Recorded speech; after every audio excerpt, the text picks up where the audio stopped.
Chapter 15. A Rescue.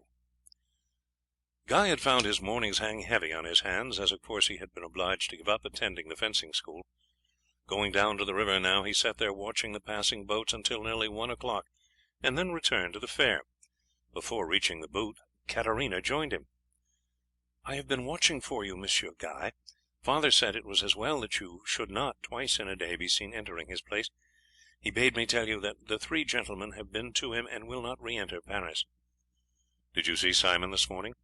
"Yes, he only told me that the market men would have an interview with the Duke of Aquitaine tomorrow, and would demand the arrest of those whom the Duke of Burgundy had pointed out as his enemies. He said that they would go in such force that the Duke would be unable to refuse their request. Although it was so early, I think that the man had been drinking. My father, when I told him, said I should go no more to meet him."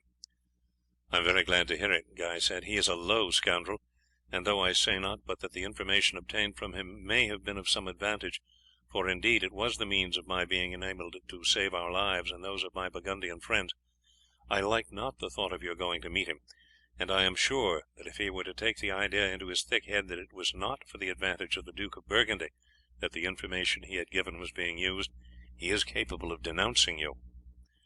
"Oh, I did not mind meeting him," the girl said. "I never went into the rough quarters, but always met him in one of the better squares or streets. Still, I am glad that I have not to go again. I think that he has been drinking all night, and with his unwashed face and his bloodshot eyes and his foul attire, I was ashamed even in my present dress to speak with him." "I hope that I have done with him too," Guy said. "Of course, for my mistress's sake, I shall go again if there be aught to be learned by it, but as it seems he is now no longer to be trusted, it is not likely that any advantage is to be gained by visiting him. However, I shall hear what your father thinks this evening." Upon talking over the matter with the astrologer, the latter at once said that he thought it would be better for him not to go to Simon's again. "When he finds that my daughter meets him no more he will feel aggrieved. I myself shall go in disguise tomorrow to meet him in the Place de Grève, and tell him that for the present there will be no occasion for him to come to the rendezvous, as the events of the meeting which will have taken place before I see him show that there can be no doubt that the butchers are ready to go all lengths against the Orleanist party, but that if any change should occur and private information be required, you would go to his lodging again. I shall make no allusion as to his having given me none of the names save those furnished by the duke, or remark on the strangeness that, having been at the meeting, he should have heard nothing of the measures proposed against the others. His own conscience will no doubt tell him that his failure is one of the causes of my no longer desiring any messages from him. I have other means of gaining information, as I have one of the medical students who follow that crack-brained fellow Jean de Troyes in my pay. Hitherto I have not employed him largely, but shall now, if need be, avail myself of his services, but I do not think that I shall have any occasion to do so. After the demand by the Parisians for so many nobles and gentlemen to be arrested, it will be clear to all adhering to Orleans that Paris is no longer a place for them, and even the followers of Burgundy will see that those the duke regards as his servants have become his masters, and there will be but few persons of quality remaining in Paris, and therefore, save when some citizen wishes to consult me, I shall have little to do here save to carry on my work as a quack outside the gates. Even this I can drop for a time, for the people of Paris will not be inclined for pleasure when at any moment there may be fierce fighting in the streets. I shall be well content to look on for a time. I have been almost too busy of late, and it was but yesterday that I received news from a Carthusian monk, whom I thought as well to engage to let me know what is passing, that there have been debates among some of the higher clergy upon reports received that persons evidently disguised call upon me at late hours, and that I practise diabolic arts. A determination has been arrived at that an inquisition shall be made into my doings. My house is to be searched, and myself arrested and tried by the judge for having dealings with the devil. Naturally this news much disturbed me.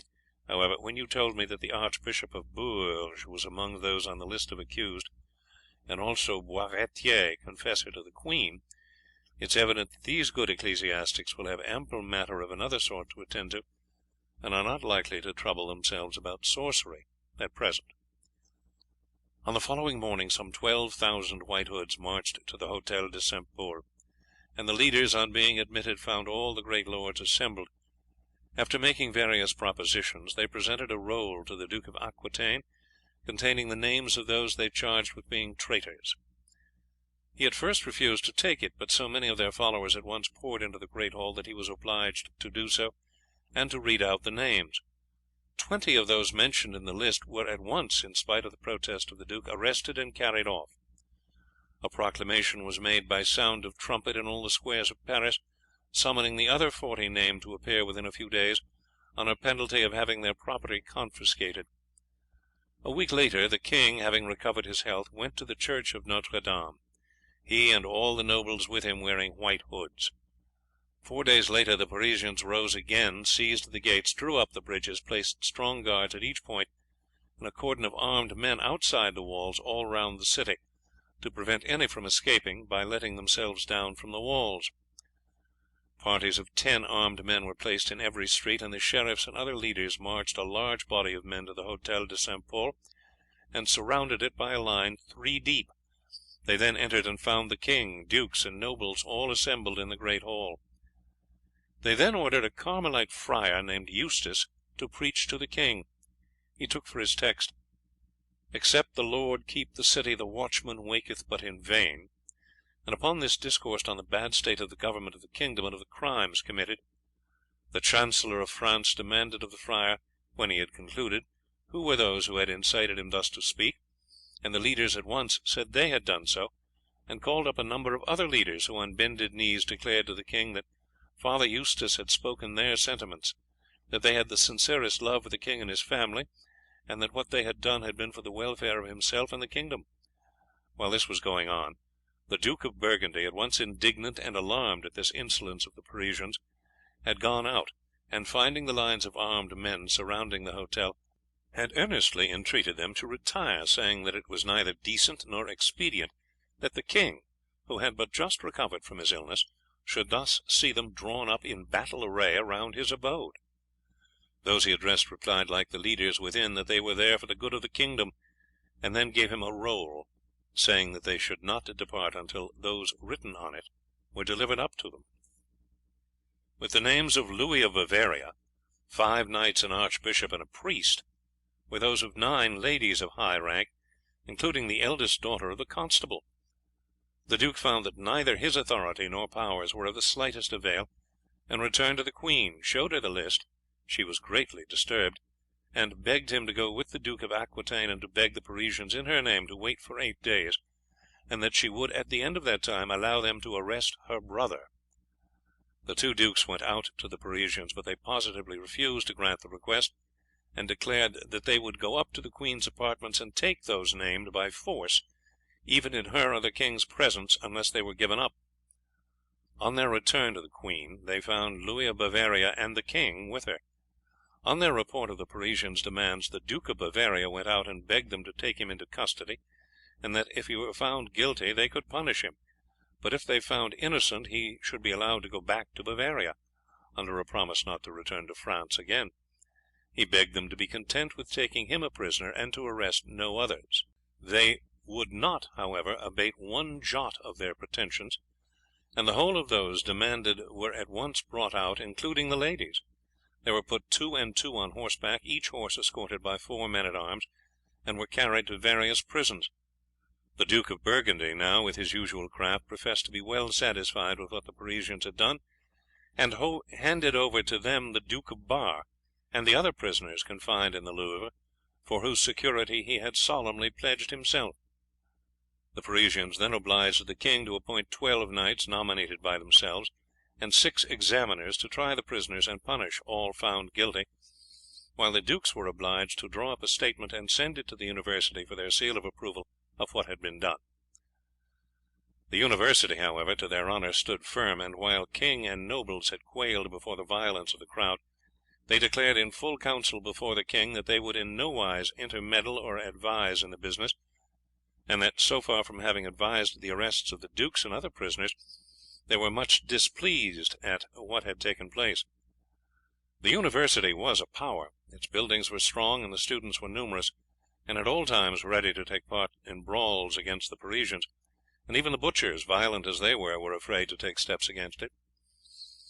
They foresaw, however, that the position taken up by the university might lead some day to an inquiry into their conduct, and therefore obtained from the king an edict declaring that all that had been done was done by his approval, and for the security of his person and the state, and that the arrests and imprisonments were therefore to be considered and regarded as having been done for the true honour and profit of the crown, and that he accordingly commanded all his councillors, judges, and officers to proclaim that this was so in all public places. This was signed by the king in council, the Dukes of Berri and Burgundy, and several other nobles and ecclesiastics, by the Chancellor of Burgundy and other knights attached to the duke.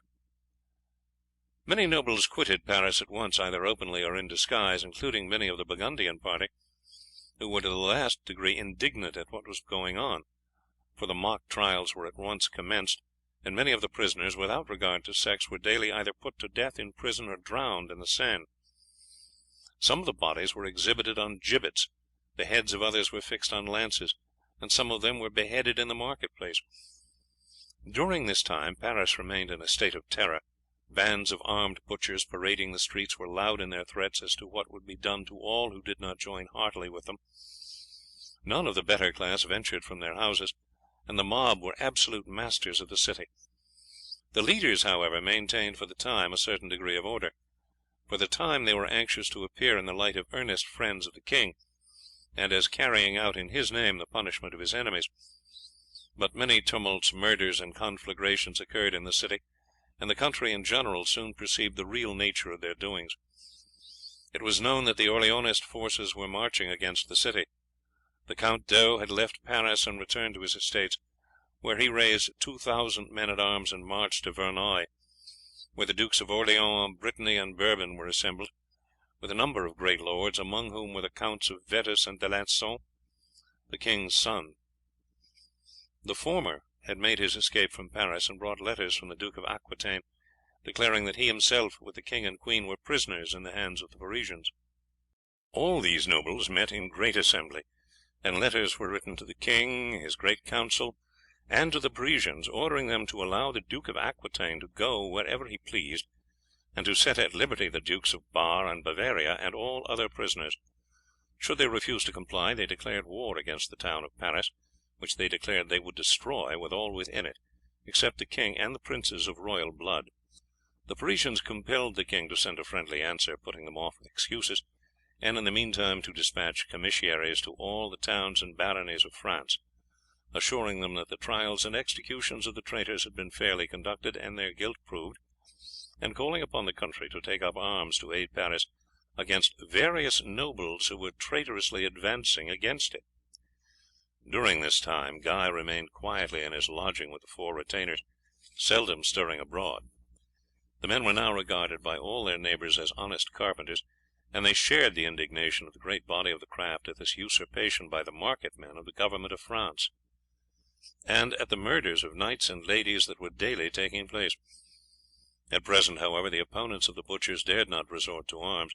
So great had been the fear that they excited that most men, however much at heart opposed to them, had been constrained to appear to side with and agree with them, and as there was no means of knowing who could be counted upon to join the carpenters were these to take up arms, the latter could not venture alone to enter the lists against the armed host of the other party. One evening Guy, who had not been near the Italians for over a fortnight, received a message from Dame Margaret to say that she wished to speak to him, for that she had determined, if any way of escape could be decided on, to quit Paris, and to endeavour to make her way to Villeroy. He was greatly pleased at the news. He had himself ventured to urge this step on the day after the Duke of Bar and his companions were seized, pointing out that it was evident that the Duke of Burgundy had neither the power nor the inclination to thwart the Parisians, and that although both parties were now nominally hostile to the English, neither were likely at so critical a time to give so much as a thought to Villeroy. Dame Margaret had agreed to this, but considered the difficulties of getting out of Paris and traversing the intervening country were so great that she preferred to wait until some change took place in the situation of Paris. But it was now too evident that the changes were entirely for the worse, and that, if discovered, the butchers would undoubtedly add her and her children to their long list of victims. His companions were equally glad when Guy told them the news. "The sooner the better, Master Guy," Long Tom said.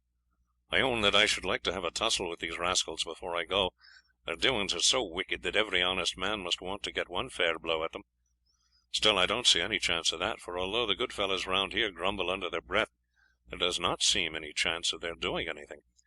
There's not an hour passes that my heart is not in my mouth if I hear a step on the stairs, thinking that they may have found out where my lady is hidden."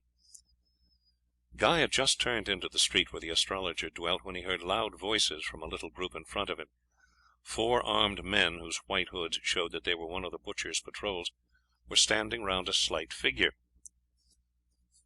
"It's well you escaped him, comrade," a voice said, that Guy recognized at once as being that of Simon Bouclier. "I know that young fellow. He has been to me many a time on the part of a knave who professed to be an agent of Burgundy's, making inquiries of him as to the doings in our quarter. I found out since that the duke employed no such agent, and this matter must be inquired into. We will take him with us to the market. They will soon find means of learning all about him and his employer." Guy felt at once that if Katarina were carried to the butchers, not only would the consequences to herself be terrible, but that she would be forced to make such disclosures as would lead to the arrest of the count and to the discovery of Dame Margaret. He determined at all hazards to get her out of these men's hands. The girl made a sudden attempt to free herself, slipped from the grasp that one of the men had of her shoulder, dived between the 2 others, and would have been off had not Simon seized her by the arm. Guy sprang forward and threw himself on the butcher, and with such force that Simon rolled over in the gutter. "Run, run!" he shouted at the same moment to Katarina, who darted down a lane to the left, while he himself ran forward and turned down the first lane to the right, with the 3 men in hot pursuit of him. Young, active, and unencumbered by armour, he gained on them rapidly, but when he neared the end of the lane he saw some 5 or 6 White Hoods, whose attention had been called by the shouts of his pursuers, running to meet him. He turned and ran back till close to those who had been following him, and then suddenly sprang into a doorway when there were but 3 or 4 paces from him. They were unable to check their speed, and as they passed he brought his sword down on the neck of the one nearest, and as he fell to the ground Guy leaped out and ran up the street again. He had gone but 10 paces when he met Simon, who rushed at him furiously with an uplifted axe. Springing aside as the blow descended, he delivered a slashing cut on the butcher's cheek, dashed past him, and kept on his way. He took the first turning and then another, leading, like that in which he had been intercepted, towards the river. His pursuers were 50 yards behind him, but he feared that at any moment their shouts would attract the attention of another patrol. More than once, indeed, he had to alter his direction, as he heard sounds of shouts in front of him, but at last, after 10 minutes' running, he came down onto the main thoroughfare at the point where the street leading to the bridge across to the island issued from it. His pursuers were still but a short distance away, for fresh parties had joined them and had taken up the chase, and Guy was no longer running at the speed at which he had started. His great fear was that he should be stopped at the gate at the end of the bridge, but as there was no fear of attack, this had been left open, so as not to interfere with the traffic between that quarter of the city on the island and those on the opposite banks. Guy was now again running his hardest in order to get across far enough ahead of his pursuers to enable him to hide himself, when a strong patrol of some 20 White Hoods issued from the gate at the other side of the bridge. Without a moment's hesitation he climbed the parapet and threw himself over. It would, he knew, be as bad for his mistress were he captured as if Katarina had fallen into their hands, for if caught he felt sure that tortures would be applied to discover who he was and where his mistress was hidden, and he had made up his mind that if he was overtaken he would fight until killed rather than be captured. When he came to the surface of the water, Guy turned on his back and suffered himself to float down until he recovered his breath. When he did so he raised his head and, treading the water, listened attentively. He was now nearly a quarter of a mile below the bridge. There was no sound of shouting behind him, but he felt sure that the pursuit was in no way abandoned. Already torches were flashing on the quay between the wall and the river, and in a short time others appeared on his left. On both sides there were dark spaces where the walls of the great chateau of the nobles extended down to the water's side, and obliged those pursuing him along the quays to make a detour round them to come down again to the bank. He could hardly succeed in reaching one of these buildings without being seen, for the light of the torches on the opposite shore would be almost certain to betray his movements as soon as he began to swim, and even if he did reach the shore unseen, he might at once be handed over to the White Hoods by those in the hotel. He therefore remained floating on his back, and in 20 minutes was beyond the line of the city wall. He could now swim without fear of being discovered, and made for the southern shore. It was now the middle of June, and the water was fairly warm, but he was glad to be out of it. So far as Guy had heard, he had not been caught sight of from the moment that he had sprung from the bridge. It might well be supposed that he had been drowned. Climbing up the bank, he gained, after walking a quarter of a mile, the forest that surrounded Paris on all sides. Going some distance into it, he threw himself down, after first taking off his doublet and hanging it on a bush to dry. He had escaped the first pressing danger, that of being taken and tortured into confession, and the rest was now comparatively easy. He had but to obtain another disguise of some sort, and to re-enter Paris. He would then be in no more greater danger than before, for in the sudden attack on Simon, and in the subsequent flight through the ill-lighted streets, he was certain that beyond the fact that he was young and active, and that he was evidently not a noble, no one could have noted any details of his dress, and certainly no one could have had as much as a glance at his face. He started at daybreak, walked through the woods up to Meudon, and thence to Versailles, which was then little more than a village. By the time that he reached it, his clothes had thoroughly dried on him, and being of a dark colour, they looked little the worse, save that his tight pantaloons had shrunk considerably. The stalls were just opening when he arrived there, and he presently came upon one where garments of all sorts were hanging. The proprietor's wife, a cheery-looking woman, was standing at the door. "I have needs of some garments, madam," he said. "You look as if you did," she said with a smile, glancing at his ankles. "I see that you are an apprentice, and for that sort of gear you will have to go to Paris. We deal in country garments." "That will suit me well enough, madam. The fact is, as you see, I am an apprentice, but having been badly treated, and having in truth no stomach for the frays and alarms in Paris, where the first man one meets will strike one down, and if he slays you it matters not if he but shout loud enough that he has killed an Orleanist. I have left my master, and have no intention of returning as an apprentice, but I might be stopped and questioned at every place I pass through on my way home did I travel in this prentice dress, and I would therefore fain buy the attire of a young peasant." The woman glanced up and down the street. "Come in," she said. "You know that it is against the law to give shelter to a runaway apprentice, but there are such wild doings in Paris that for my part I can see no harm in assisting anyone to escape, whether he be a noble or an apprentice, and methinks from your speech that you are as like to be the former as the latter. But," she went on, seeing that Guy was about to speak, "tell me naught about it. My husband, who ought to be here, is snoring upstairs, and I can sell what I will. Therefore look round and take your choice of garments, and go into the parlour behind the shop and don them quickly before anyone comes in. As to your own, I will pay you what they are worth, for although these pantaloons are all too tight for those strong limbs of yours, they may do for a slighter figure." Guy was soon suited, and in a few minutes left the shop in a peasant's dress, and made his way along the village until beyond the houses. Then he left the road, made a long detour, and returned to Sèvres. Here he first purchased a basket, which he took outside the place and hid in a bush. Then he went down into the market and bargained for vegetables, making 3 journeys backwards and forwards, and buying each time of different women until his basket was piled up. Then he got a piece of old rope for 2 or 3 sous, and slung the basket on his shoulders, crossed the ferry, and made for Paris. He felt strange without his sword, which he had dropped into the water on landing, for although in Paris everyone now went armed, a sword would have been out of character with his dress. In the country, and still more so in the disguise in which he had determined to re-enter the town. He passed without question through the gate, and made his way to his lodgings. As he entered, Long Tom leapt up with a cry of joy. "Thank God you are safe, Master Guy. We have been grievously disturbed for your safety, for the Count came here early this morning in disguise to ask if we had heard aught of you.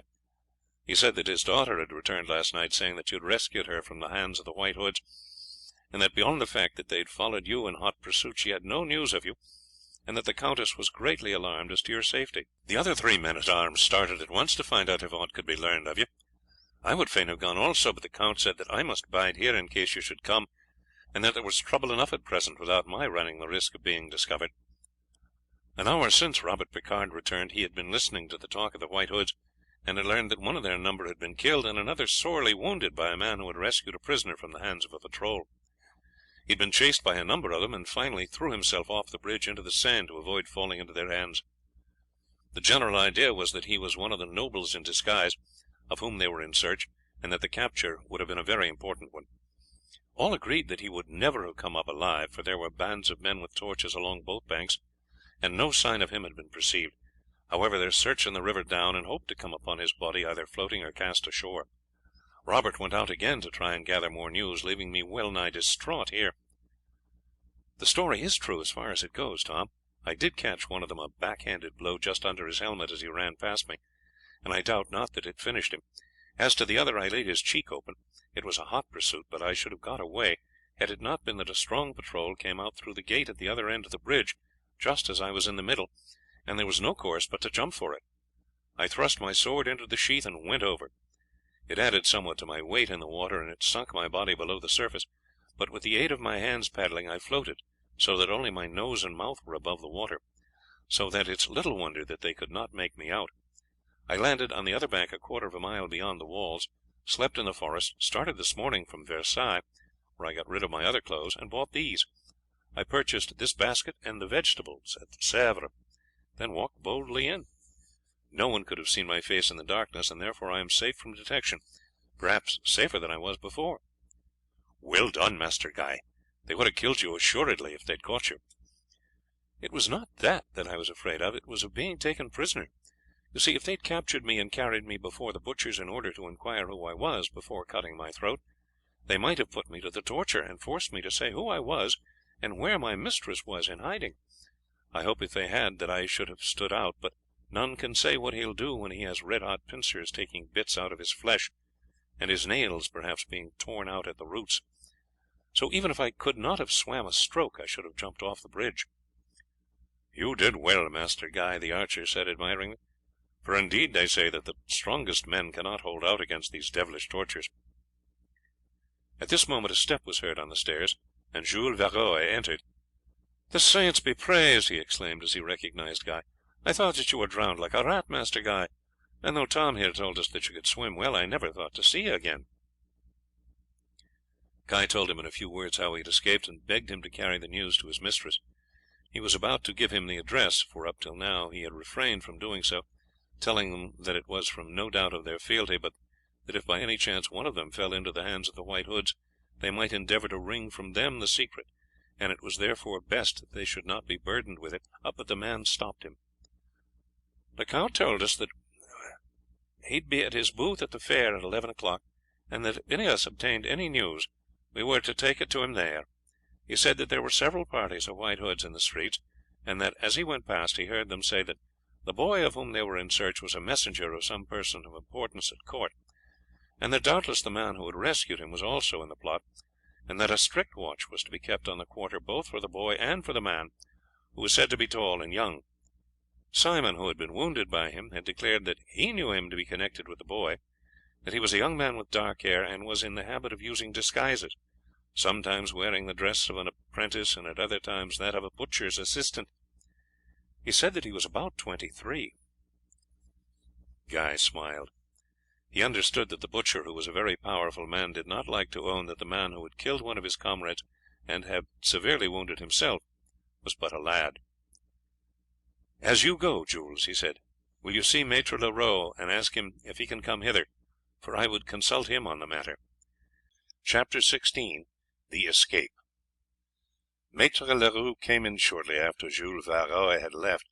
He had not, until the man told him, heard of the events of the night before, and Guy had to tell him all about it before anything else was said. "Oh, it was a lucky escape, Master Aylmer, if one can call luck what is due to thought and quickness. Is there anything I can do for you?" "Well, this black hue that I gave my hair has been of good service to me hitherto, but as it is a youth with black hair that they are now looking for, I would fain change its hue again." "And what dye did you use?" "It was bought for me at a perfumer's in the Rue Cabot. As you see, it is fading now, and the ducking last night had greatly assisted in washing it out. The shopman said that it was used by court ladies and would last for a long time, but I have already had to renew it 4 or 5 times. I would now colour my hair a red or a reddish brown. If I cannot do that, I must crop it quite short. It matters nothing in this disguise whether it is altogether out of the fashion or not. What think you?" "Doubtless you could get dyes of any shade at the perfumer's you speak of, for he supplies most of the court ladies with dyes and perfumes. And I should say that reddish brown dye would suit you well, since that differs a good deal from your hair's original colour, and still more from what it is at present. I will ask one of Le Pelletier's daughters to fetch it for you. It would be better than cutting it short, though that might not go badly with your present disguise. But should you need to adopt any other, it would look strange, since in our days there is scarce anyone but wears his hair down to his shoulders. In the meantime, I would have you wash your hair several times with a ley of potash, but not too strong, or it will damage it. I warrant me that will take out the dye altogether, but be sure that you wash it well in pure water afterwards, so as to get rid of the potash, for that might greatly affect the new dye. I will send a boy up with some potash to you at once, so that you may be ready to apply the dye as soon as you get it." Late in the afternoon Guy sallied out in the disguise in which he had arrived. His hair was a tawny brown. He left his basket behind him and carried a heavy cudgel in his hand. He sauntered quietly along, stopping often to stare at the goods in the stalls, and at nobles who rode past, following generally by 2 or 3 esquires. No one would doubt that he was a young countryman freshly arrived in Paris. He had sent a message to the Count by Jules Varoy that he would pass along the street in the disguise of a young peasant as the clock struck 7, and that if he saw no White Hoods about he would look up at the casement, return a minute or two afterwards, and then try if the door was unfastened. If so, he'd come in, while if it were fastened he should consider that it was judged unsafe for him to enter. He caught sight of Katarina's face at the window as he glanced up. There was a patrol of the White Hoods in sight, but it was far down the street, and after going a few yards past the house he crossed the road, and as he returned he pushed at the door. It yielded at once, and with a glance round to see that no one was watching, he entered quickly and closed it behind him. "Oh, the Madonna be thanked that you are safe!" Katarina, now in her girl's dress, exclaimed as she seized his hand. "Oh, Monsieur Guy, how I have suffered! It was not until 2 o'clock that my father returned and told us that you were safe. I should never have forgiven myself if harm had come to you for your noble effort to save me. I heard their shouts as they ran in pursuit of you, and scarcely thought it possible that you could escape when there were so many of their patrols about in the street. I cried all night at the thought that you should have thrown away your life to try to save mine, for I knew well enough what would have happened had that evil butcher dragged me to his quarter. After my father had been out early and brought back the news that you leapt into the Seine, we had some little hope, for Dame Margaret declared that she knew that you could swim well. We had no one we could send out, for the old woman is too stupid, and my father now strictly forbids me to stir outside the door. So here we all sat worn with anxiety until my father returned from the booth with the news. He could not come back earlier, and he had no one to send, for the black man must keep outside amusing the people as long as my father is there." All this was poured out so rapidly that it was said by the time they reached the door upstairs.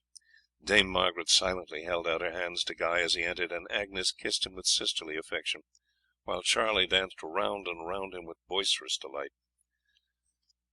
"I hardly know how much you were to me, and how much I depended upon you, Guy," Dame Margaret said presently, "until I feared that I had lost you.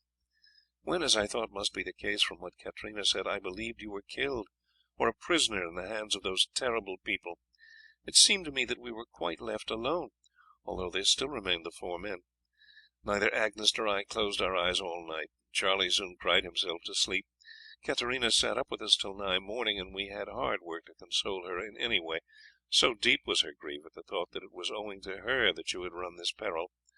All night we could hear the Count walking up and down in the room above. He pointed out the peril that might arise to us all if you had fallen into the hands of the butchers, but at the time we could not dwell on that, though there were doubtless grounds for his fears." "Great grounds, madam. That is what I most feared when I was flying from them, and I was resolved that I would not be taken alive, for had I not gained the bridge I was determined to force them to kill me rather than be captured. It was fortunate indeed that I came along when I did, though, Katarina, for had I not heard what Simon said I should have passed on without giving a thought to the matter. There are too many evil deeds done in Paris to risk one's life to rescue a prisoner from the hands of a patrol of the White Hoods." "As for me, I did not realize it until it was all over," Katarina said. "I felt too frightened even to think clearly. It was not until the shouts of your pursuers had died away that I could realize what you had saved me from, and the thought made me so faint and weak that I was forced to sit down on a doorstep for a time before I could make my way home. As to my father, he turned as pale as death when I came in and told him what had happened." Shortly afterwards the Count, who had been engaged with a person of consequence, came down. He thanked Guy in the warmest terms for the service he had rendered his daughter. "Never was a woman in greater peril," the Count said, "and assuredly St. Anthony, my patron saint, must have sent you to her rescue. She is all that I have left now, and it is chiefly for her sake that I have continued to amass money, though I say not that my own fancy for meddling in such intrigues may not take some part in the matter. After this I am resolved of one thing, namely, that she shall take no further part in the business. For the last year I have often told myself that the time had come when I must find another to act as my messenger and agent. It was difficult, however, to find one I could absolutely trust, and I have put the matter off. I shall do so no longer, and indeed there is now the less occasion for it, since, as I have just learned, fresh negotiations have been opened for peace. That it will be a lasting one I have no hope, but the Orleanists are advancing in such force that Burgundy may well feel that the issue of a battle at present may go against him. But even though it last but a short time, there will come so many of the Orleanist nobles here, with doubtless strong retinues, that Paris will be overawed, and we shall have an end of these riots here. I shall, therefore, have no need to trouble as to what is going on at the markets. As to other matters I can keep myself well informed. I have done services to knights and nobles of one party as well as the other, and shall be able to learn what is being done in both camps. The important point at present is, Lady Margaret, that there is likely to be a truce, at any rate for a time. As soon as this is made, and the Duke of Aquitaine has gained power to act, you may be sure that the leaders of the White Hoods will be punished, and there will be no more closing of gates and examination of those who pass in and out. Therefore, madam, you will then be able to do what is now well nigh impossible, namely, quit the town. At present the orders are more stringent than ever. None are allowed to leave save with orders signed by Jean de Troyes, who calls himself keeper of the palace.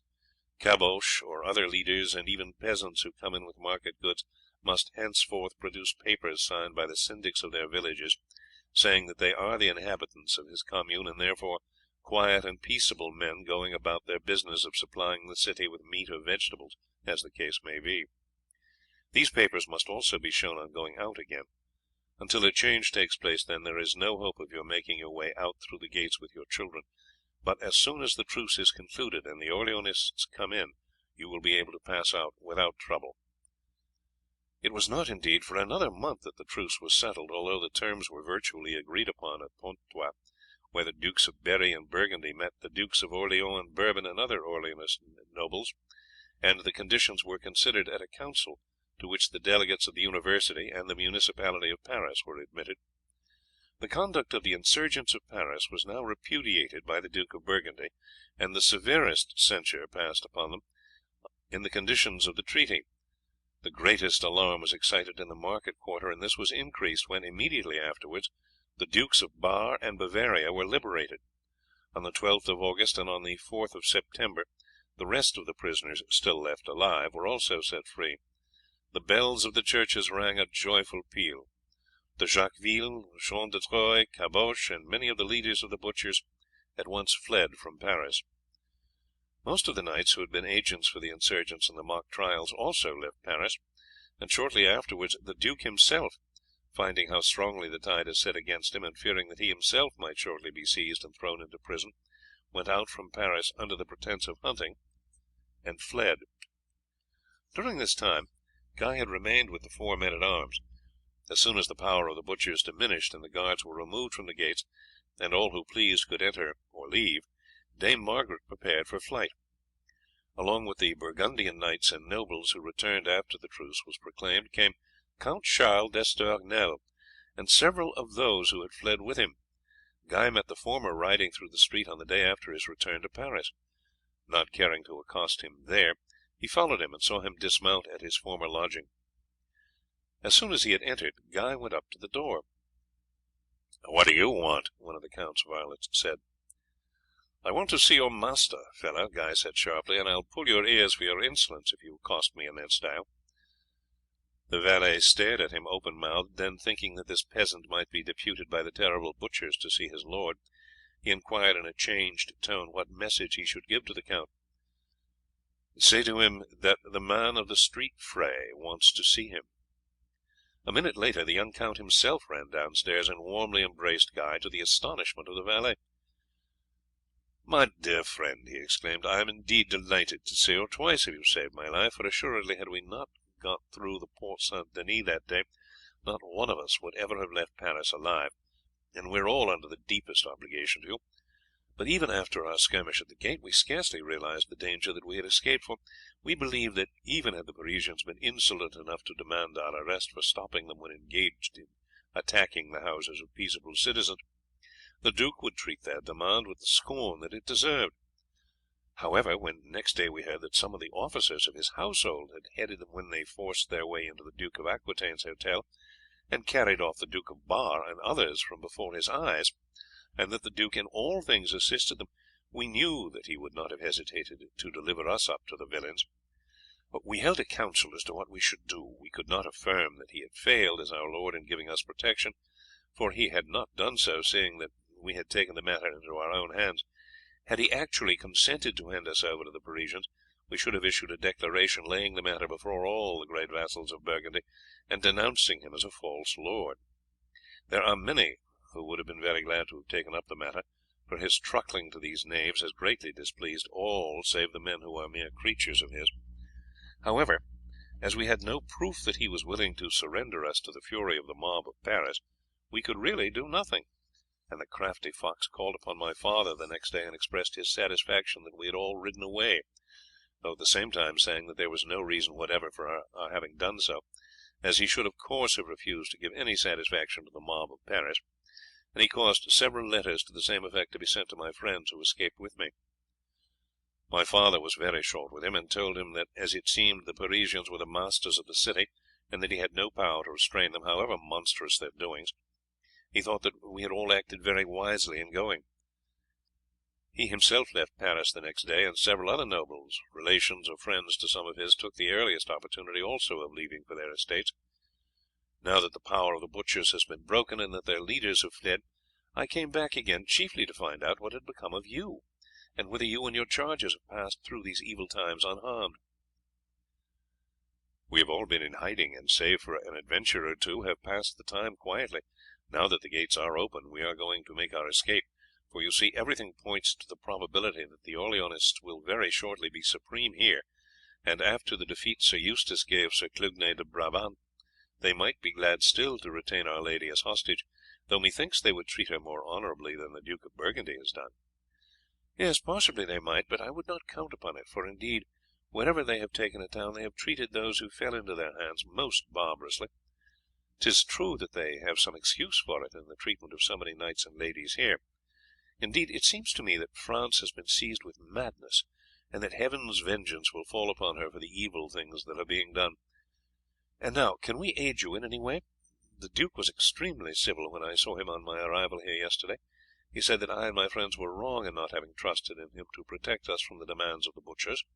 I told him frankly that as he had in other matters been so overborne by them, and had been unable to save noble knights and ladies from being murdered by them under the pretence of a trial that all men knew was a mockery, it was just as well that we had taken the matter into our own hands without adding it to his other burdens, and that I and my friends felt that we had no reason to regret the step we had taken, and we knew that our feelings were shared by many other nobles and knights in Burgundy.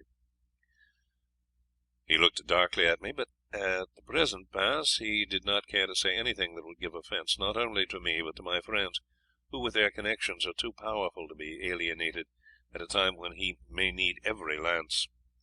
I could not, however, well ask from him a free conduct for your people without naming them, but I might get such a pass from his chancellor, and if your former host, Maître Leroux, be still alive, he might doubtless get you one from the municipality. As an additional protection, I myself shall certainly ride with you. It's for that I have returned to Paris. I shall simply say to the chancellor that I am riding to Arras on my own business, and that, though in most places I should be known to Burgundians, yet that it would be as well that I should have a pass, lest I be met by any rude body of citizens or others who might not know me, and I shall request him to make it out for me personally and for all persons travelling in my train, so that, as far as Flanders at any rate, there should be no difficulty. I only propose that you should also get a document from the city in case of anything befalling us on the way. I see not indeed what can befall us, but it is always well in such times as these, when such strange things occur, to provide for all emergencies. I may tell you that Louis de Lacre and Reginald Poupart have arrived with me in Paris, bent on the same errand, and anxious like myself to testify their gratitude to you, so that we shall be a strong body, and could, if necessary, ride through France without any pass at all, since one or another of us is sure to find a friend in every town which we may traverse. Truly, I am thankful indeed to you and to your friends, Count. I own that it has been a sore trouble to me as to how we should be able, however we might disguise ourselves, to travel through the country in these disturbed times without papers of any kind, when bodies of armed men are moving to and fro in all directions, and travellers, whoever they may be, are questioned at every place on the road where they stop." "Do not speak of thanks, Guy. I twice owe you my life, and assuredly 'tis little enough to furnish you in return with an escort to Artois. Now tell me all that you have done since we left." Guy gave a short account of all that had happened. "It has been fortunate for us both," Count Charles said when he had finished, "that this astrologer should have made your acquaintance. It was his warning that enabled you to save us as well as your lady. I have heard several times of him as one who had wondrous powers of reading the stars, but now I see that it is not only the stars that assist him." "I can assure you that he himself believes thoroughly in the stars, Count. He says that by them he can read the danger that is threatening any person whose horoscope he has cast. I had not heard much of such things in England, but I cannot doubt that he has great skill in them. To my knowledge he has saved several lives thereby." "He certainly saved ours, Guy, and should he like to join our party and ride with us he will be heartily welcomed." "I will return at once," Guy said, "and give my lady the good news. I will not ask you to go with me now, for if the count, for he is really a nobleman though in exile, decides to stay here, he would not care to attract the attention of his neighbours by the coming of a noble to his house in daylight. Though I cannot without his permission take you there, I will return here this evening at 8 o'clock, if you will be at home at that hour." "I will be here, and De Lactre and Poupart will be here to meet you. I will go now direct to the chancellor and obtain the pass both in their names and mine. Then we shall be ready to start whenever your lady is prepared. We have all brought some spare horses, so that you will have no trouble on that score. Your men at arms will of course ride with ours. We have brought 8 horses, knowing the number of your company. If your Italian and his daughter go with us, Lady Agnes and Charles can ride behind some of us." Dame Margaret, Agnes, and Charlie were delighted indeed when they heard from Guy of his meeting with the young Count d'Estournel, and of the latter's offer to escort them to Artois.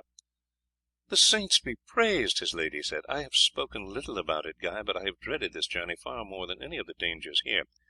In times so disturbed I have perceived that we should run innumerable risks, and eager as I am to return to my lord, I have doubted whether with Agnes with me I should be right in adventuring on such a journey. Now there can be no risk in it, save only that of falling in with any of the bands of robbers who, as they say, infest the country, and even these would scarce venture to attack so strong a party. We shall be ready to start tomorrow if Count d'Estournel is prepared to go so soon.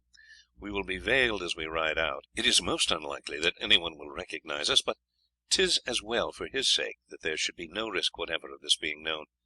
The count is out and will not return until 6, therefore it will be best that you should go at once and warn the others that we start tomorrow." The pleasure of Long Tom and his companions at the news was scarcely less than that had been of Dame Margaret, and they started at once to recover their steel caps and armour from the place where they had been hidden, saying that it would take them all night to clean them up and make them fit for service.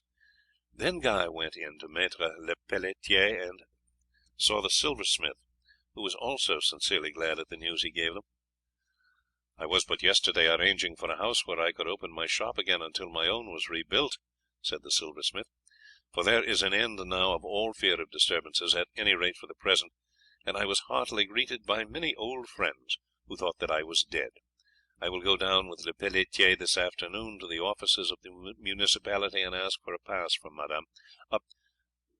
Madame, what shall I call her?" "Call her Picard, it matters not what surname she takes."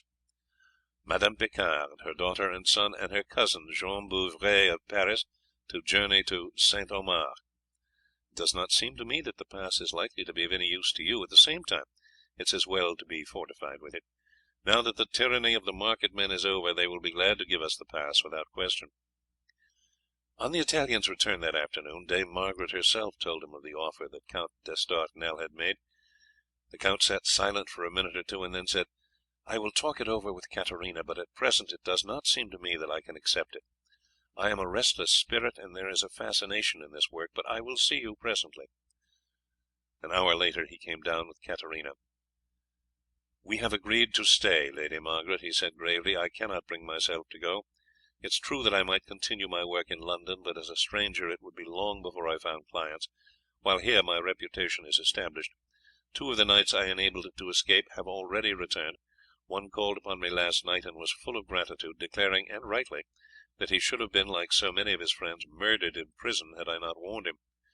I have 8 requests already for interviews from friends of these knights, and as, for a time at any rate, their faction is likely to be triumphant here, I shall have my hands full of business. This is a pleasant life. I love the exercise of my art, to watch how the predictions of the stars come true, to fit things together, and to take my share, though an unseen one, in the politics and events of the day. I have even received an intimation that the Queen herself is anxious to consult the stars, and it may be that I shall become a great power here. I would fain that my daughter should go under your protection, though I own that I should miss her sorely. However, she refuses to leave me, and against my better judgment my heart has pleaded for her, and I have decided that she shall remain. She will, however, take no further part in my business, but will be solely my companion and solace. I trust that with such protection as I shall now receive, there is no chance of even the church meddling with me, but should I see danger approaching, I will send or bring her to you at once." "I shall be glad to see her whenever she comes, and shall receive her as a daughter. We owe our lives to your shelter and kindness, and we already love her." "The shelter and the kindness have already been far more than repaid by the inestimable service your esquire rendered us," the Italian said. "I have since blamed myself bitterly that I neglected to consult the stars concerning her. I have since done so, and found that a most terrible danger threatened her on that day, and had I known it I would have kept her indoors, and would on no account have permitted her to go out. However, I shall not be so careless of her safety in the future. I see that, at any rate for some time, her future is unclouded. She herself will bitterly regret your absence, and has already been weeping sorely at the thought of your leaving. Save myself, she has never had a friend, poor child, and you and your daughter have become very dear to her." Dame Margaret had no preparations to make, for in their flight from the silversmiths each had carried a bundle of clothes. Guy brought Count d'Estournel round in the evening, and the arrangements were then completed. It was thought better that they should not mount at the house, as this would be certain to attract considerable observation and remark, but that Count Charles should come round at 7 in the morning and escort them to his lodging. There the horses would be in readiness, and they would mount and ride off. Guy then went round to the Rue des Fosses, and warned the men of the hour at which they were to assemble at the count's. He found them all hard at work burnishing up their armour. "We shall make but a poor show, Master Guy, do what we will," Tom said, "and I doubt whether this gear will ever recover its brightness, so deeply has the rust eaten into it. Still we can pass muster on a journey, and the swords have suffered but little, having been safe in their scabbards. I never thought that I should be so pleased to put on a steel cap again, and I only wish I had my bow slung across my shoulder." "It will be something for you to look forward to, Tom, and I doubt not that you will find among the spare ones at Villeroy one as good as your own, and that with practice you will soon be able to shoot as truly with it." Tom shook his head doubtfully. "I hope so, but I doubt whether I shall be suited again till I get home, and Master John the bowyer makes one specially suitable for me, and 6 inches longer than ordinary. Still I doubt not that if it be needed I shall be able to make shift with one of those at Villeroy." The evening before the departure of Dame Margaret and her children, Maître Leroux and his wife, with a man bearing a large parcel, had called upon Dame Margaret at the house of the astrologer, whose address Guy had given the provost that day. "We could not let you leave, Lady Margaret," the maître's wife said, "without coming to wish you Godspeed. Our troubles, like yours, are over for the present, and I trust that the butchers will never become masters of Paris again, whatever may happen." "Maître Lepelletier," said the silversmith, "is going to organize the whole of his craft, the workmen and apprentices, into an armed body, and the master of the smiths will do the same. I shall endeavour to prevail upon all the traders of my own guild and others to raise such a body among their servitors, and while we have no wish whatever to interfere in the political affairs of state, we shall at least see that the market people of Paris shall not become our masters again. Master Aylmer, I have brought hither for you a slight token of my regard and gratitude for the manner in which you saved not only our property but our lives. Within this package are 2 suits of armour and arms. One is a serviceable one, suitable to your present condition of an esquire. The other is a knightly suit, which I hope you will wear in remembrance of us as soon as you obtain that honour, which I cannot but feel assured will not be far distant. Had you been obliged to leave Paris in disguise, I should have made an endeavour to send them to you in England by way of Flanders, but as you will issue out in good company, and without examination or question asked, you can wear the one suit and have the other carried for you." Guy thanked the silversmith most heartily, for, having lost his armour at the burning of the house, he had felt some uneasiness at the thought of the figure that he would cut riding in the train of the three Burgundian knights; but at the same time his own purse had been exhausted in the purchase of the disguises for himself and the men at arms, and that of his mistress greatly reduced by the expenses of the keep of the men, and he had determined not to draw upon her resources for the purchase of armour. His thanks were repeated when, on the package being opened, the beauty of the knightly armour was seen. It was indeed a suit of which any knight would be proud. It was less ornate in its inlaying and chasing than some of the suits worn by nobles, but it was of the finest steel and best make, with every part and accessory complete, and of the highest workmanship and finish. "It is a princely gift, sir," Guy said as he examined it, "altogether beyond my poor deserts." "That is not what I think, Master Aylmer. You have shown all through this business a coolness and courage altogether beyond your years, and which would have done honour to an experienced knight. My store of silverware that was saved by your exertions, to say nothing of our lives, was worth very many times the value of this armour, and I am sure that your lady will agree with me that this gift of ours has been well and honourably earned." "I do indeed, Maître Leroux," Dame Margaret said, "and assure you that I am as pleased as Guy himself at the noble gift you have made him. I myself have said but little to him as to the service that he has rendered here, leaving that until we reach our castle in safety, when Sir Eustace, on hearing from me the story of our doings, will better speak in both our names than I can do." In the morning Dame Margaret and her children set out for the lodging of D'Estournel, escorted by the count and Guy, followed by a porter carrying the latter's second suit of armour and the valises of Dame Margaret. Guy himself had charge of a casket which the Count de Montepone had that morning handed to Dame Margaret. "These are gems of value," the count said. "In the course of my business I more often receive gifts of jewels than of money.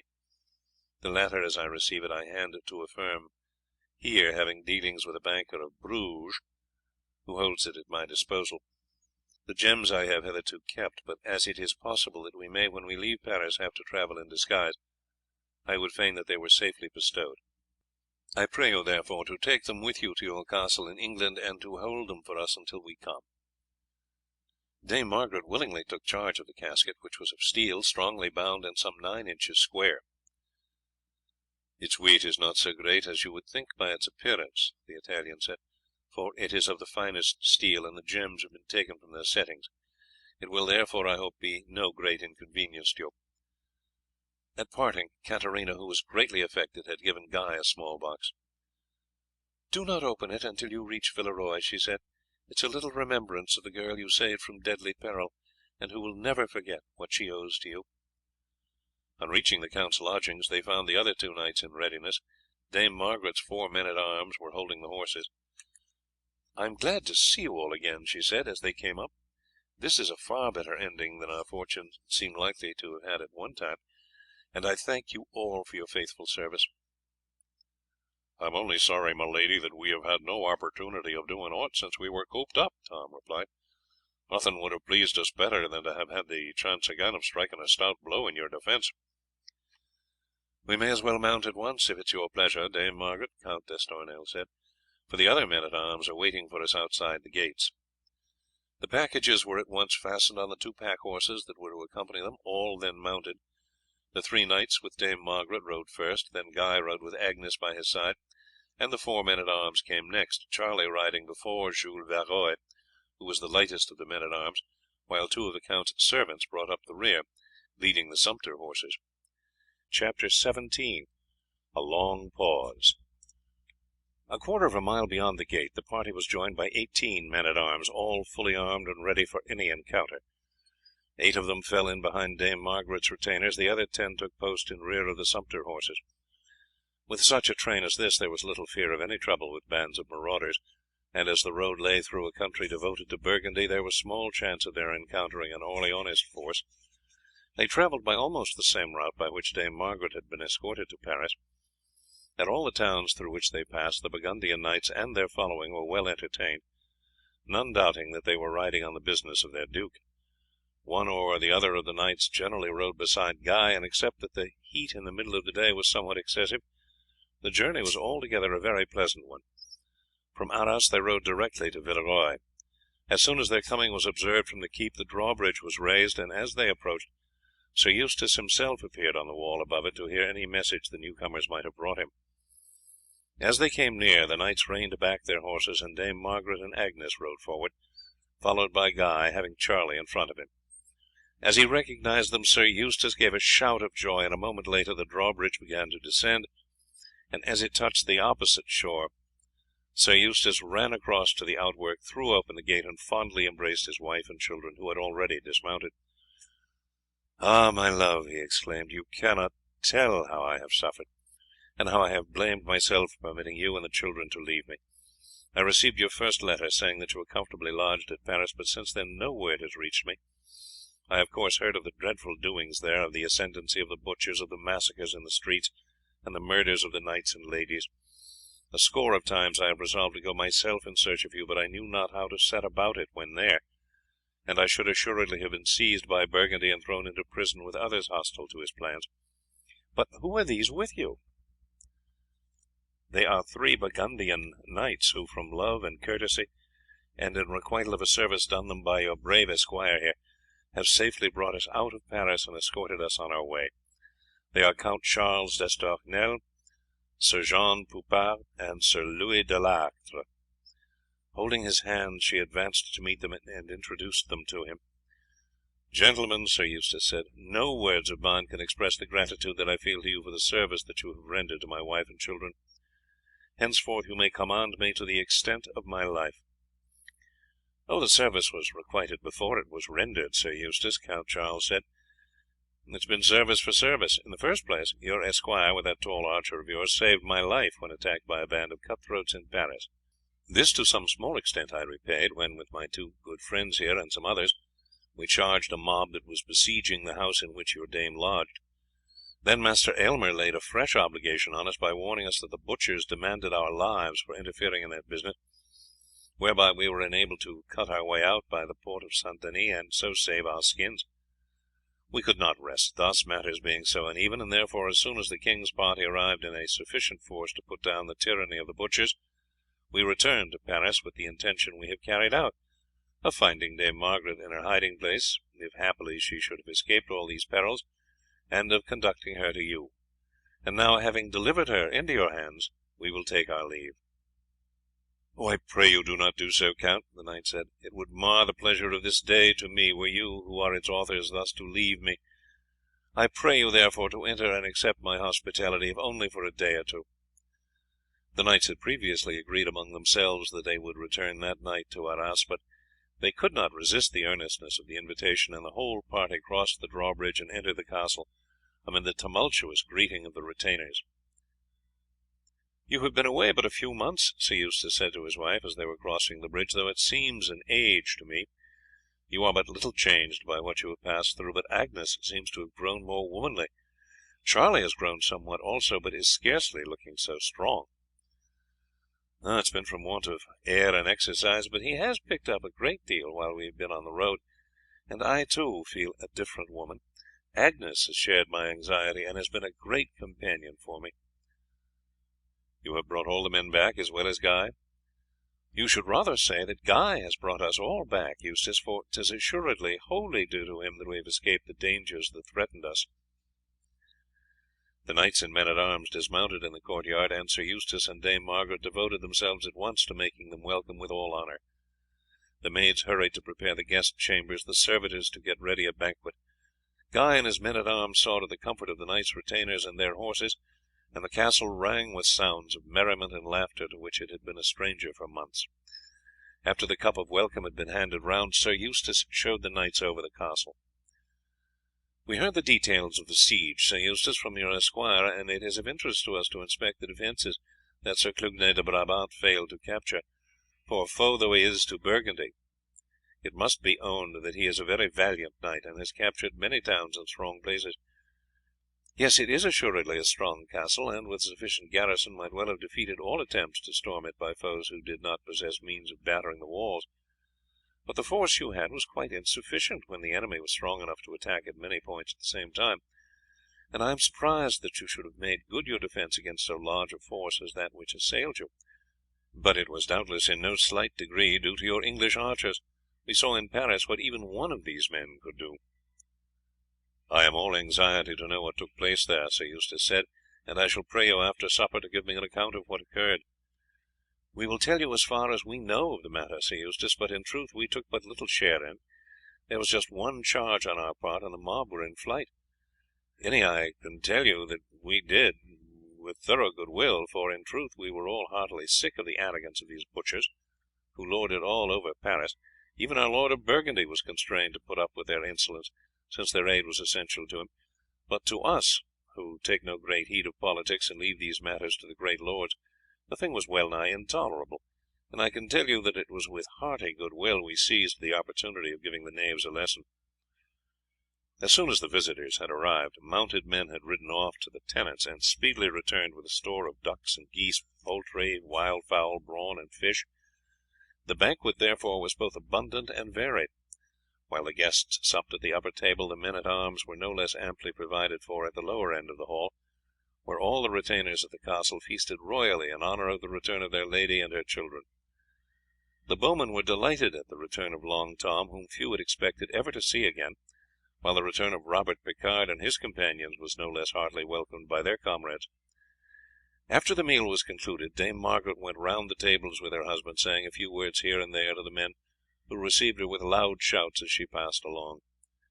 Then the party from the upper table retired to the private apartment of Sir Eustace, leaving the men to sing and carouse unchecked by their presence. When they were comfortably seated and flagons of wine had been placed on the board, the knight requested Count Charles to give him an account of his adventure with the cutthroats and the part he had subsequently played in the events of which he had spoken. D'Estournel gave a lively recital, telling not only of the fray with the White Hoods, but of what they saw when, after the defeat of the mob, they entered the house.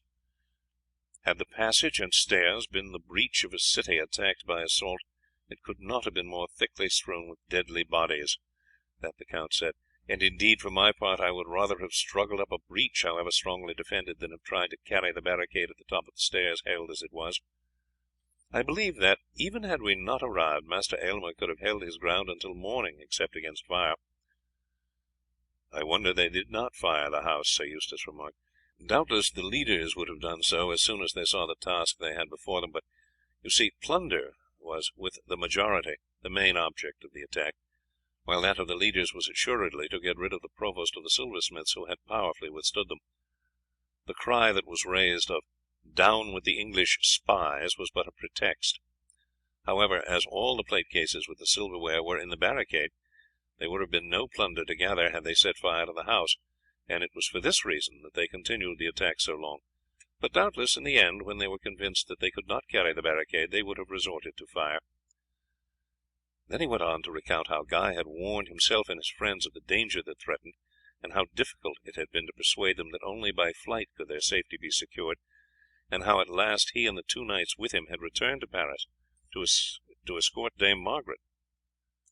"Truly, Count, your narrative is a stirring one," Sir Eustace said, "but I know not as yet how Guy managed to gain the information that the house was going to be attacked and so sent to you for aid, or how he afterwards learned that your names were included with those of the Duke of Bar and others, whom the butchers compelled the Duke of Aquitaine to hand over to him."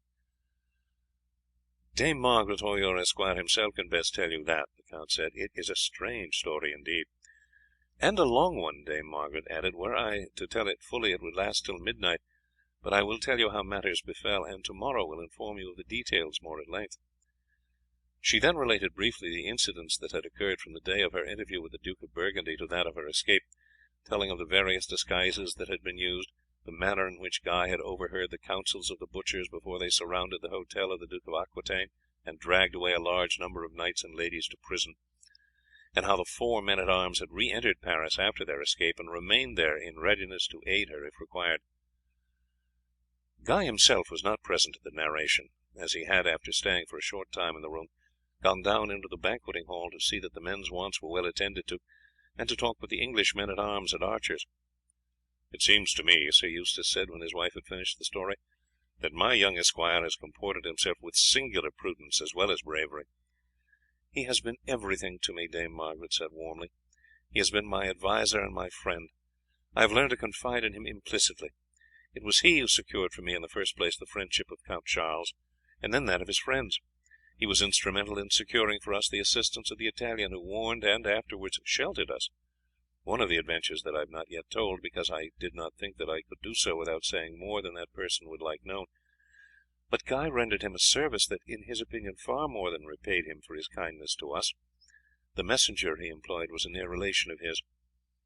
She then related how Guy had rescued this relation from the hands of the butchers, how he had himself been chased, and had killed one and wounded another of his assailants, and how at last he escaped from falling into their hands by leaping from the bridge into the Seine.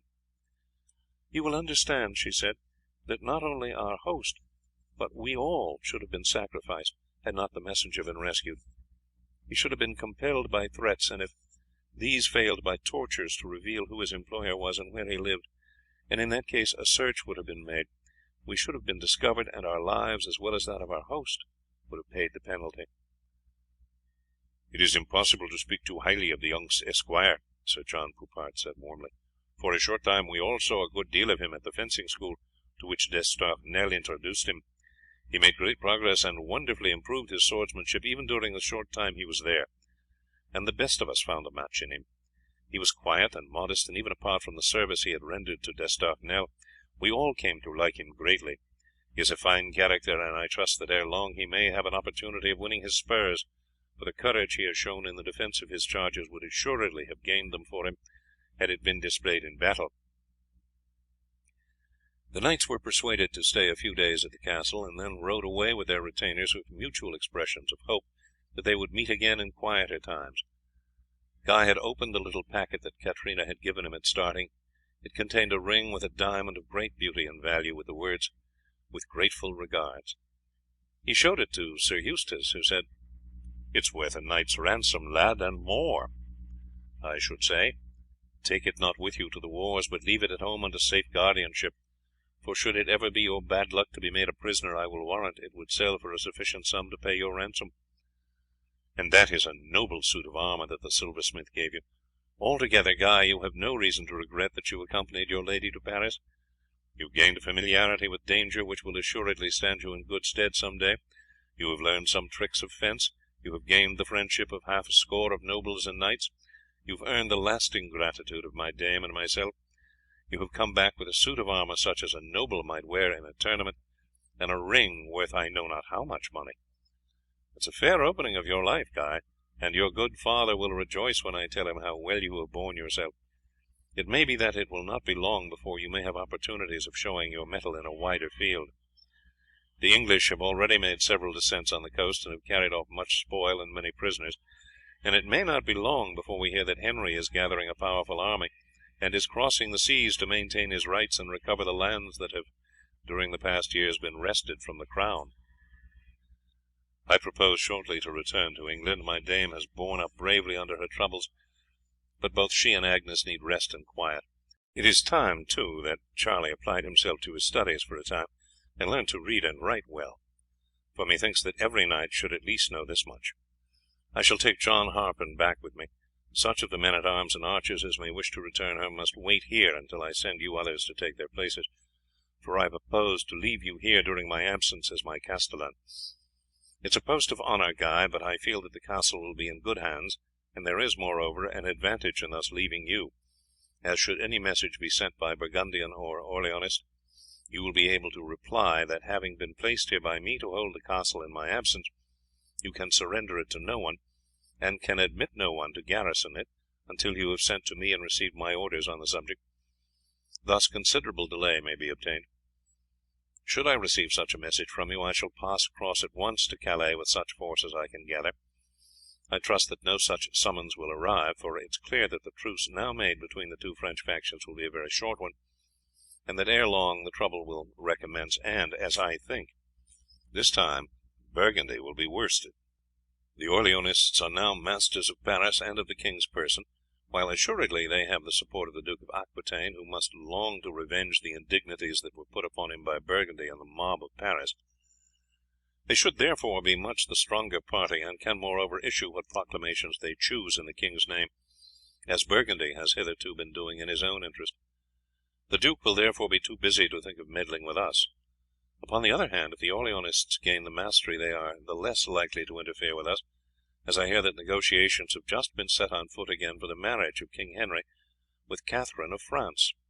The English raids will therefore be stopped, and the French will be loath to risk the breaking off of the negotiations which might be caused by an assault without reason upon the castle of one who is an English as well as a French vassal, and who might therefore obtain aid from the garrison of Calais, by which both nations might be again embroiled. If you think well, my lord, to leave me here in command, I will assuredly do the best in my power to prove myself worthy of your confidence, but it is a heavy trust for one so young." "I have thought that over, Guy, but I have no fear that you will fail in any way. Were the garrison wholly a French one I might hesitate, but half the defenders of the castle are English, and in Tom, the captain of the archers, you have one of whose support at all times you will be confident, while the French garrison will have learned from the three men who went with you that they would as readily follow you as they would a knight of experience. Moreover, good fighters as the English are, they are far more independent and inclined to insubordination than the French, who have never been brought up in the same freedom of thought. Therefore, although I have no doubt that they will respect your authority, I doubt whether, were I to put a Frenchman in command, they would prove so docile, while with the French there will be no difficulty. I might, of course, appoint John Harpen, who is 10 years your senior, to the command, but John, though a good esquire, is bluff and rough in his ways, and as obstinate as a mule, and were I to leave him in command, he would, I am sure, soon set the garrison by the ears. As an esquire he is wholly trustworthy, but he is altogether unfitted for command. Therefore I feel that the choice I have made of you is altogether for the best, and I shall go away confident that the castle is in good hands, and that if attacked it will be as staunchly defended as if I myself were here to direct the operations." 2 days later Sir Eustace with his family started under the guard of 10 English and 10 French men at arms for Calais. Before starting he formally appointed Guy as castellan in his absence, and charged the garrison to obey his orders in all things, as if they had been given by himself. He also called in the principal tenants and delivered a similar charge to them. The English men at arms were well pleased to be commanded by one whom they had known from childhood, and whose father they had been accustomed to regard as their master during the absences of Sir Eustace and Dame Margaret. The archers had not, like the men at arms, been drawn from the Summerley estate, but the devotion of their leader to Guy, and the tales he had told them of what had taken place in Paris, rendered them equally satisfied at his choice as their leader. As for the French men at arms, bred up in absolute obedience to the will of their lord, they accepted his orders in this as they would have done on any other point. Sir Eustace left Guy instructions that he might make any further addition to the defences that he thought fit, pointing out to him several that he had himself intended to carry out. "I should have set about these at once," Sir Eustace had said, "but it is only now that the vassals have completed the work of rebuilding their houses, and I would not call upon them for any service until that was completed. I have told them now that such works must be taken in hand, and that, as they saw upon the occasion of the last siege, their safety depends upon the power of the castle to defend itself. I shall expect their services to be readily and loyally rendered, especially as they have been remitted for over 6 months. It would be well also to employ the garrison on the works, in the first place because they have long been idle, and idleness is bad for them, and in the second place because the vassals will all work more readily seeing that the garrison are also employed. While so engaged, an extra measure of wine can be served to each man, and a small addition of pay. Here are the plans that I have roughly prepared. Beyond the moat I would erect at the centre of each of the 3 sides a strong work, similar to that across the drawbridge, and the latter I would also have strengthened. These works, you see, are open on the side of the moat, so that if carried they would offer the assailants no shelter from arrows from the walls, while being triangular in shape they would be flanked by our fire. Each of these 3 forts should have a light drawbridge running across the moat to the foot of the wall. Thence a ladder should lead to an entrance to be pierced through the wall some 15 feet above the level of the moat. By this means the garrison could, if assailed by an overwhelming force, withdraw into the castle.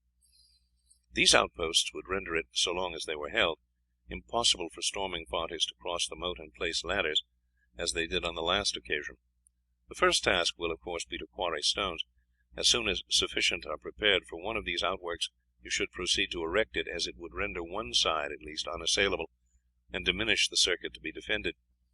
As soon as one is finished with its drawbridge, ladder, and entrance, proceed with the next. I would build the one at the rear first. As you see from this plan, the two walls are to be 20 feet high, and each 10 yards long, so that they could be defended by some 20 men. After they are built, I would further strengthen them by leading ditches from the moat, 6 feet deep and 10 feet wide, round them. The earth from these ditches should be thrown inside the walls, so as to strengthen these and form a platform for the defenders to stand on. If the earth is insufficient for that purpose, the moat can be widened somewhat." "I will see that your wishes are carried out, Sir Eustace. Assuredly these little outworks will add greatly to the strength of the castle. Are the bridges to be made to draw up?" "No, that will hardly be necessary. Let them consist of 2 beams with planks laid crosswise. They need not be more than 4 feet wide, and the planks can therefore be easily pulled up as the garrison falls back. I have told the tenants that during the winter, when there is but little for their men to do, they can keep them employed on this work, and that I will pay regular wages to them and for the carts used in bringing in the stones." Guy was very glad that there was something specific to be done that would give him occupation and keep the men employed. Sir Eustace had informed the garrison of the work that would be required of them, and of the ration of wine and extra pay that would be given, and all were well satisfied with the prospect, for the English especially, having no friends outside, found the time hanging very heavily on their hands, and their experience during the last siege had taught them that the additional fortifications, of the nature of which they were ignorant, however, would certainly add to their safety. As soon, therefore, as Sir Eustace had left, Guy commenced operations. A few men only were kept on guard, and the rest went out daily to prepare the stones, under the direction of a master mason who had been brought from Arras by Sir Eustace. Some 50 of the tenants were also employed on the work, and as the winter closed in, this number was doubled. The quarry lay at a distance of about half a mile from the castle, and as fast as the stones were squared and roughly dressed, they were taken in carts to the spot where they were to be used. Guy had the foundations for the walls dug in the first place to a depth below that of the bottom of the moats, and filled up with cement and rubble. The trenches were then dug at a distance of 5 feet from the foot of the walls. With so many hands the work proceeded briskly, and before springtime the 3 works were all completed, with their bridges and ladders, passages pierced through the castle wall, and stone steps built inside, by which those who passed through could either descend into the courtyard or mount to the battlements. At the end of September 15 archers and men at arms arrived from England to take the place of those who had designed to return home, and who on their coming marched away to Calais. From time to time reports were received of the events happening in Paris.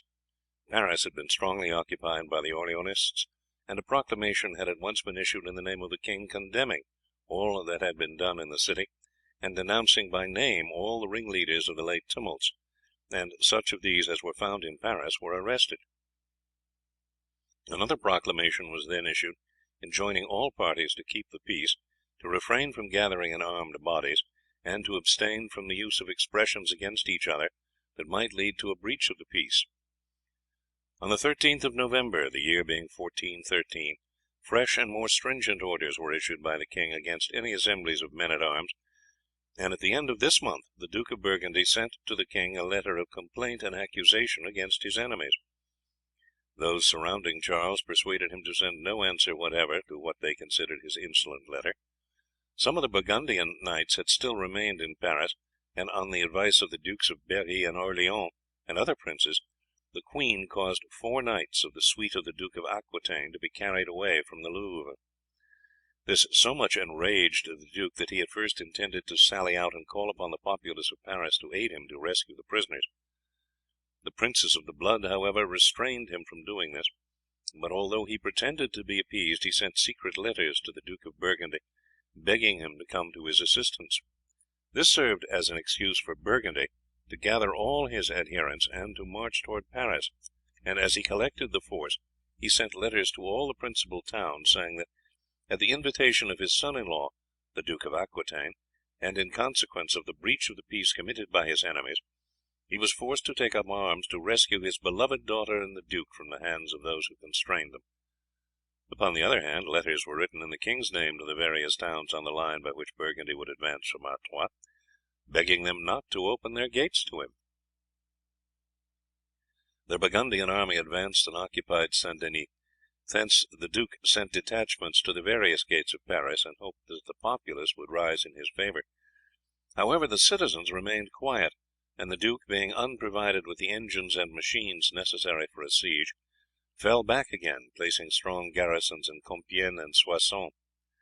Then the Orleanists took the offensive, besieged and captured town after town, and revenged the murder of their friends in Paris by wholesale massacres and atrocities of the worst description. The Burgundians in vain attempted to raise an army of sufficient strength to meet that of the king, who himself accompanied the Orleanist forces in the field. The fact that he, the king, was present with them had a powerful influence in preventing many lords, who would otherwise have done so, from joining Burgundy; for although all knew that the king was but a puppet who could be swayed by those who happened to be round him, even the shadow of the royal authority had great weight, and both parties carried on their operations in the king's name, protesting that any decrees hostile to themselves were not the true expression of his opinion, but the work of ambitious and traitorous persons who surrounded him. After occupying Laon, Péronne, and other places, the king's army entered Artois, captured Bapaume, and advanced against Arras, where Sir John of Luxembourg, who commanded a Burgundian garrison, prepared for the siege by sending away the greater part of the women and children, and destroying all the buildings and suburbs outside the walls. As soon as it was evident that the Orleanist army was marching against Artois, Guy despatched one of the English soldiers to Summerley to inform his lord that if, as it seemed, the Orleanists intended to subdue all the Burgundian towns and fortresses in the province, it was probable that Villeroy would be besieged. The messenger returned with 20 more archers, and brought a letter from Sir Eustace to Guy, saying that Dame Margaret had been ill ever since her return from France, and that she was at present in so dangerous a state that he could not leave her. "I trust," he said, "that as the negotiations for the marriage of the king with the French princess are still going on, you will not be disturbed. The main body of the French army will likely be engaged on more important enterprises, and if you are attacked it will probably be only by strong plundering detachments. These you need not fear. Should you be besieged strongly, hold out as long as you can. I shall be sure to receive news of it from Calais, and will go at once to the king and pray for his protection, and beg him to write to the King of France declaring that, to his knowledge, I have ever been as loyal a vassal of France as of England. Should you find that the pressure upon you is too great, and that the castle is likely to be taken, I authorize you to make surrender on condition that all within the castle be permitted to march away, free and unmolested, whithersoever they will."